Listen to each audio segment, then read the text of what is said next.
আজ থেকে শুরু হয়েছে প্রতিবন্ধী এবং প্রবীণ নাগরিকদের জন্য নির্বাচন কমিশনের বিশেষ বাড়ি বাড়ি গিয়ে ভোট গ্রহণ কর্মসূচি। উদ্যোগটি টানা 3 দিন ধরে চলবে বলে জানানো হয়। প্রথম দিনের কর্মসূচিতে বরাকর বিধানসভার অন্তর্গত চন্দ্রহাটি 1 নম্বর পঞ্চায়েত এলাকার উল্লেখযোগ্য চিত্র ধরা পড়ে।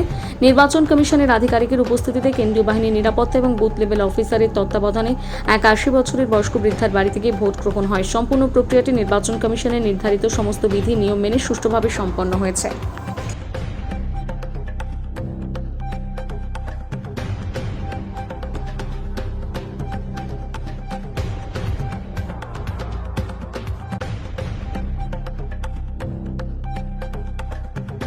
আজকে দেখা গেল নির্বাচন কমিশনের লোক এসেছিল কিসের জন্য? একটু মায়ের 80 বছর বয়স, মা বসতে পারে না বা হাঁটতে পারে না, যার জন্য নির্বাচন কমিশন থেকে লোক এসেছিলেন তা ভোটটা নেওয়ার জন্য।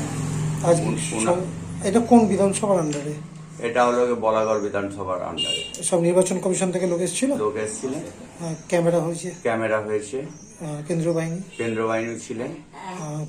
কি বললো যখন এলো? তারা কিছু বললো? হ্যাঁ, বললেন যে একজন বয়স্ক মহিলা আছেন, তা আমরা একটু এসে দেখবো, তো উনি হাঁটতে পারেন কিনা। তা আমরা বললাম না, হাঁটতে পারেন না। তখন ওনারা বললেন আমরা ওনার ভোটটা নেব। ভোট নিয়ে গেল? ভোট নিয়ে গেল।